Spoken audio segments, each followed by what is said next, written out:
Leadership is a skill like any other. It is a practicable, learnable skill, and it is something that you work on. It's like a muscle. If you practice it all the days, you will get good at it and you will become a strong leader. If you stop practicing, you will become a weak leader. According to Simon Sinek, most leaders have it wrong. They make it their role to be responsible for their shareholders, their product, their results, and a plethora of priorities, when a true leader is in charge of their people. Sinek teaches that the two single most important traits a successful leader must develop are empathy and perspective. Empathy means caring for the individual and creating an environment conducive to what Simon calls each person's natural best, both in work and well-being. Perspective means knowing the game that you are in, rather than focusing on beating the competition or succeeding next quarter, focusing on where you are going in the long-term or infinite game. In this video, we will outline how to care for and bring out the natural best in individuals. We will explain Simon's Golden Circle theory to focus on your why and long-term vision over short-term success. Lastly, we will share 5 steps to be a successful leader right now. Simon teaches that leading is not being in charge, it is taking care of those in our charge. He shares that because we have failed to teach people to lead and inspire, we have organizations filled with workers who do not feel connected to their company, feel unvalued, and unable to be themselves. For individuals and businesses to thrive, we need empathy. Simon began one of his TED Talks through a story of his stay at the Four Seasons Las Vegas. Simon described purchasing coffee at the coffee stand in the lobby. The barista who served him provided such an incredible experience, Simon felt compelled to ask him, "Do you like your job?" The barista replied, he loves his job. The barista explained that throughout his workday, he is continually approached by managers asking him how he is doing, how they can support him, and if there is anything he needs. Not only are his personal managers offering support, but all managers company-wide offer this genuine support throughout the day. The barista shared that he also works at Caesar's Palace, where he hates his job. Rather than offering support, the managers at Caesar's Palace are hyper-focused on mistakes and make their presence known most when employees do something wrong. The barista said that at Caesar's Palace, he tries his best to keep his head down to make it through the workday. But here at the Four Seasons, I feel I can be myself. Simon says that empathy is concern and support for the human being, not just their output. Empathy is being concerned about the human being, not just their output. And we have to practice empathy. It means listening to understand. When someone has made a mistake, it means asking what is going on and offering support, rather than warning or punishment. Much of Simon Sinek's work involves speaking to groups of high-level executives. These groups commonly ask how to deal with millennials. He said most groups he works with see millennials as a problem generation and are looking for help to fix their performance and attitude. Simon explains we can practice empathy with groups we don't understand using the acronym PTI, which stands for Parenting, Technology, Impatience, and Environment. Simon teaches that millennials were raised with a failed parenting strategy that has led to extreme lack of self-esteem and a false idyllic perspective of the world and business. Millennials have been taught false idealism. They've been told they can do anything and have been given medals for participation, or as he says, coming in last. But when they enter a corporate environment, these idyllic teachings do not hold true, and their self-image is destroyed. Millennials have grown up in a world of filters and false confidence, leading the world to think they are confident, when really, they lack confidence and courage and cannot ask for support when they need it. T stands for technology, which exacerbates the self-esteem problem. Dopamine is the chemical created when we achieve a goal or complete a task. Alcohol, nicotine, and gambling create dopamine, and dopamine is also released when we receive approval and gratification via technology and social media. Although there are rules and laws controlling gambling, nicotine, and alcohol, we do not have laws governing technology and social media. Millennials and young generations are chemically addicted to technology and thus lack interpersonal skills. Rather than forming authentic connections, they turn to social media for approval and validation. Ultimately, millennials are unable to regulate their stress and emotions and struggle to form authentic relationships. I stands for impatience. While corporate America says that millennials are entitled, Sinek argues they are impatient due to their conditioning and experience. They grew up in a world of next-day delivery and instant messages. They have applied this belief to life, believing that life and career should also have instant gratification. They feel like failures because their relationship and career require patience. Lastly, E stands for environment. Most corporate environments do not care for the individual as a human being.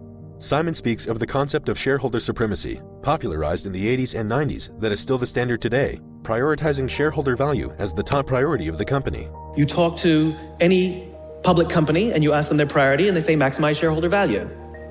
Really? That's normal today. We don't even perceive it as broken or damaged or wrong or outdated.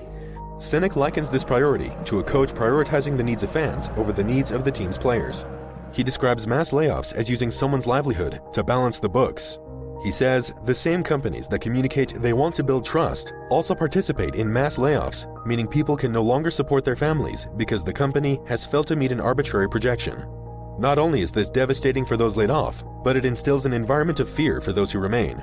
Simon shares that every decision a company makes is a communication, and those who stay with the company after mass layoff come to work every day afraid to ask for help, think out of the box, and be themselves in general. Simon says, we've created an environment where everyone comes to work and lies, hides, and fakes, and we're asking our youngest generation to succeed.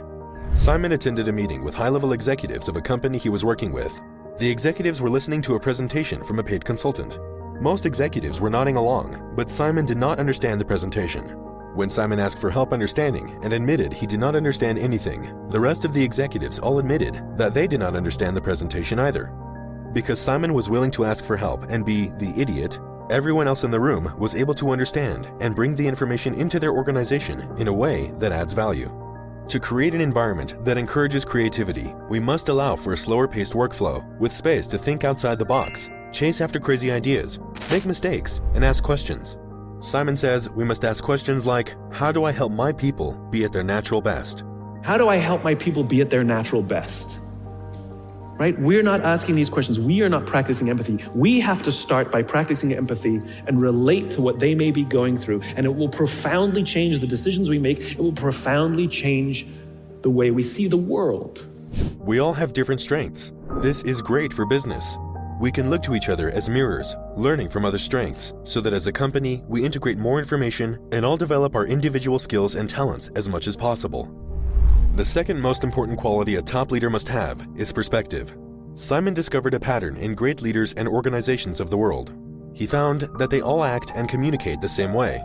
He calls this method the golden circle. Visualized as 3 circles, the center circle is the why, the next outer circle is the how, and the outermost circle is the what.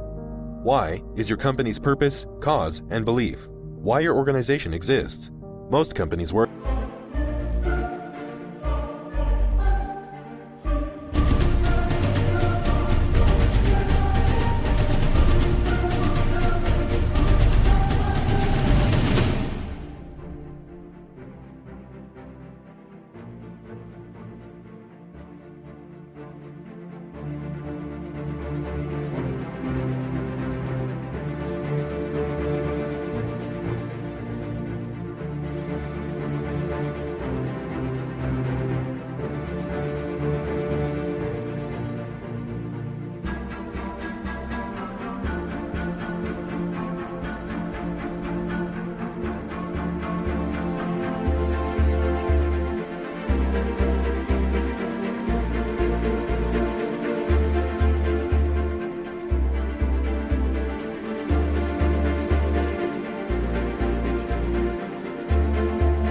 from the outside in, but the best leaders of the world operate from the inside out.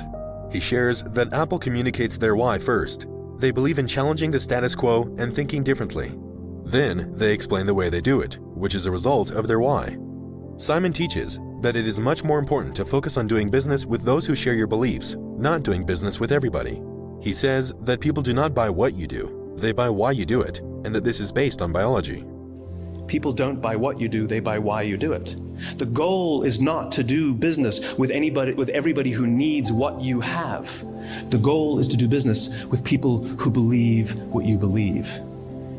Here's the best part. None of what I'm telling you is my opinion. It's all grounded in the tenets of biology, not psychology, biology. The human brain has 3 major components. The outer neocortex corresponds with the outer what from the golden circle, responsible for rational analytical thought and language. The middle sections are the limbic brain, responsible for feeling, behavior, and decision-making. He says, when we communicate from the outside in, complex information is communicated and understood, but doesn't drive behavior.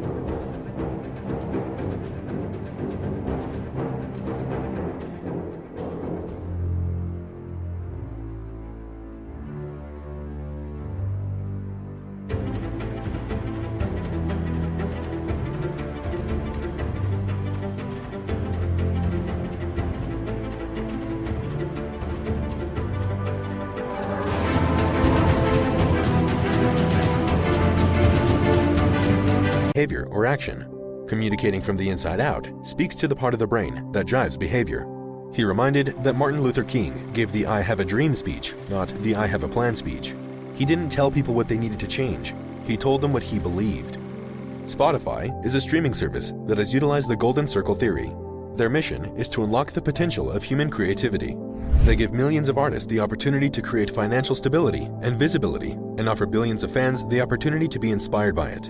Spotify is one of the most successful streaming services in the world because their why drives their business.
Amazon's why is to continually raise the bar of customer experience. Their how is helping consumers through technology, and their what is helping consumers find, discover, and buy anything. Perspective means knowing the game you are playing. Most companies are working to beat their competitors or their next quarter projections. Simon reminds us that it's not about the battle, it's about the war. Jim Sinek, the founder of Costco, said that public companies are looking to succeed for the quarter. We're looking for the next 50 years. Sinek shares that perspective means knowing that business is not about winning or losing, because business is an infinite game. He says that leaders must organize their resources and make decisions based on the infinite game to outlast and eventually frustrate the competition out of the game altogether. Sinek had the opportunity to speak at both a leadership summit for Microsoft and a summit for Apple. He remembered that at the Microsoft summit, 70% of executives spent 70% of their presentations focused on how to beat Apple. At the Apple Summit, 100% of the presenters spent 100% of their presentation talking about how to help teachers teach and how to help students learn. He said that while Microsoft is obsessed with the competition, Apple is obsessed with where they are going and why. How can we shift our perspective to the infinite game?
Have the goal daily of finding innovative solutions. We can compete against our past selves, not others. We learn from the competition, both from their mistakes and successes, rather than trying to beat them every time. We can make employees' well-being, satisfaction, support, and learning a non-negotiable foundation and way to operate, to be the best humans we can be and create financial success. Here are 5 steps to take to become the best leader you can be right now. Number 1. Build employees' interpersonal skills and confidence, including the ability to ask for help. Number 2. Create an environment that supports well-being and one's natural best, such as a slower-paced work culture with the space, flexibility, and support to be creative, innovative, and team-oriented. Number 3. Shift the focus to the long term in goals, vision, and leadership. Number 4. Provide comprehensive leadership training. Number 5. Incorporate peer reviews to find and promote trustworthy employees. Being a good leader is less complicated than you think. Understand your game and manage your priorities, and you will excel in leadership and business with dignity.